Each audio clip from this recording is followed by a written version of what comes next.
علامہ صاحب کہ جہاں پہ قوم بالکل آپ کے خلاف جو ہے وہ کھڑی ہو گئی تھی مزاحمت میں، اور اسے آپ ریٹیلیشن کہیے مطلب یا ریبٹل کے طور پہ جو ہے وہ سامنے آئی تھی.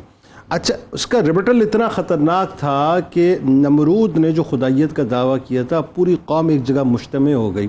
پھر ظاہر ہے آپ کو دربار میں بلایا گیا، آپ کی تشریف آوری ہوئی، ایک مکالمہ ہوا، اور اس کے بعد یہ طے ہو گیا کہ آپ کو آگ میں پھینکنا ہے معاذ اللہ. اور وہی بات ہے اللہ تبارک و تعالیٰ نے اپنے خلیل کے ساتھ کیا معاملہ کیا اور پھر نمرود کو کس انداز سے رسوا کیا، وہ جو منظر نامہ ہے بیان کیجیے. اعوذ باللہ من الشیطان الرجیم، بسم اللہ الرحمن الرحیم. سب سے پہلے جنید بھائی آپ کا بہت شکریہ. حضرت ابراہیم علیہ السلام کو اللہ تبارک و تعالیٰ نے اپنے جلیل القدر انبیاء میں شامل فرمایا ہے.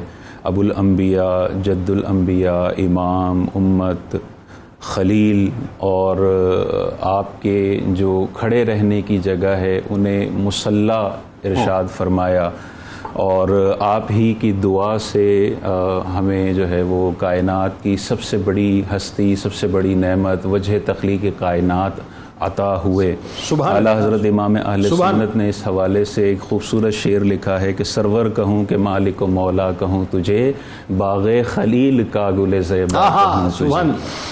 جہاں تک آپ نے نمرود سے مکالمے کی بات کی ہے، تو جب یہ معاملہ ہوا کہ ساری قوم مخالف ہو گئی، اتنے واضح دلائل کے بعد بھی، عاجز کر دینے کے بعد بھی، بتوں کی عاجزی، سورج کی عاجزی، چاند کی عاجزی، اور وہ نہ مانے، اور پھر بلایا گیا دربار میں تو حضرت ابراہیم جلوہ گر ہوئے وہاں پر.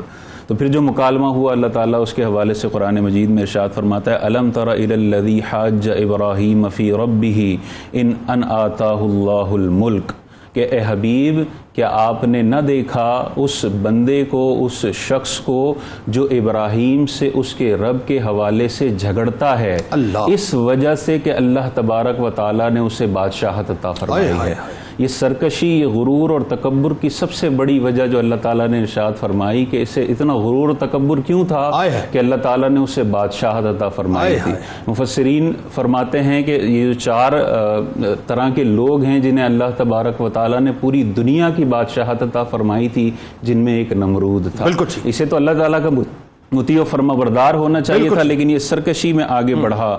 آگے اللہ تعالیٰ ارشاد فرماتا ہے اذ قال ابراہیم ربی الذی یحیی و یمیت. سب سے پہلی دلیل دی کہ میرا رب وہ ہے جو زندہ کرتا ہے اور موت دیتا ہے. اب جواب میں یہاں پر تو حضرت ابراہیم کی دلیل یہ تھی کہ جب ماں کے پیٹ میں بچہ 4 ماہ کا ہوتا ہے، گوشت کا لوتھڑا ہوتا ہے، اسے سب سے پہلی حرکت دینے والا میرا رب ہے، اسے زندگی دینے والا میرا رب ہے، اس کی روح قبض کرنے والا میرا رب ہے. اس کے جواب میں بڑے بھونڈے انداز سے اور بڑے بیوقوفانہ طریقے سے اس نے اعتراض کا جواب دیا انا احیی و امید، کہ میں بھی زندہ کرتا ہوں اور میں بھی موت دیتا ہوں. پھر اس نے یہ کیا کہ ایک بندہ جس کے بارے میں سزائے موت کا فیصلہ ہو چکا تھا اسے کہا کہ اسے چھوڑ دو، اور جو بے قصور تھا اس کے بارے میں کہا کہ اسے قتل کر دو. ایک کو قتل کر دیا گیا، ایک کو چھوڑ دیا گیا. کہا کہ جس کو مرنا تھا میں نے چھوڑ دیا، جس کو جینا تھا میں نے مار دیا، میں نے یہ کام کر دکھایا ہے. حضرت ابراہیم اس پہ بحث کرنا چاہتے تو کر سکتے تھے کہ یہ بالکل بے وقوفانہ جواب ہے، لیکن آپ نے اس سے بڑی دلیل دی کہ یہ بالکل مبہوت ہو جائے.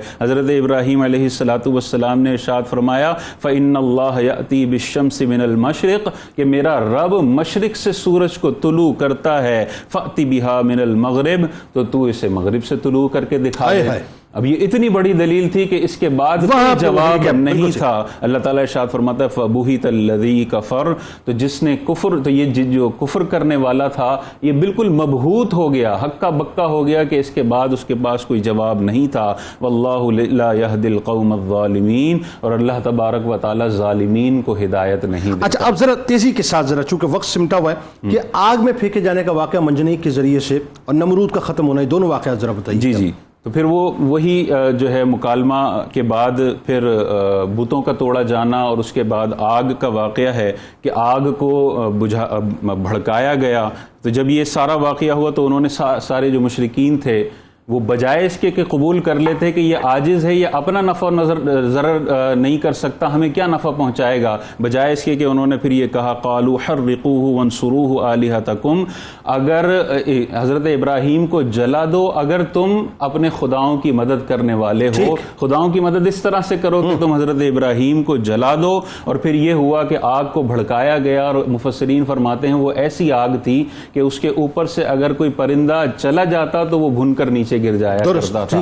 ایسی آگ میں حضرت ابراہیم کو ڈالا گیا۔ پانی کا فرشتہ آتا ہے، وہ حضرت ابراہیم سے کہتا ہے اگر آپ حکم دیں تو یہ پانی بہا کر میں آگ کو بجھا دوں، آپ کہتے ہیں میرے لیے میرا اللہ کافی ہے۔ ہوا کا فرشتہ آتا ہے، آپ کو سے عرض گزار ہوتا ہے اگر آپ حکم دیں تو ہوا کو حکم دوں اور یہ آگ جو ہے وہ بجھ جائے، حسبی اللہ و نعم الوکیل، حسبی اللہ میرا اللہ میرے لیے کافی ہے۔ حضرت جبرائیل آتے ہیں کوئی حاجت ہے تو بتائیے، آپ فرماتے ہیں کوئی حاجت نہیں ہے، آپ فرماتے ہیں کہ اگر اللہ سے کوئی حاجت کرنی ہے تو بتائیے، آپ کہتے ہیں کہ اللہ میرا حال خوب جاننے والا ہے۔ اس کے بعد اللہ تبارک و تعالیٰ نے آگ کو حکم دیا کہ وہ ٹھنڈی ہو جائے۔ آپ مفسرین فرماتے ہیں آپ 7 دن تک اس آگ میں ٹہلتے رہے، آپ کو ایک آنچ بھی جو ہے وہ تکلیف محسوس نہیں ہوئی۔ یہ زبردست اللہ تبارک و تعالیٰ نے آپ کے توکل کے جواب میں بہترین نتیجہ عطا فرمایا۔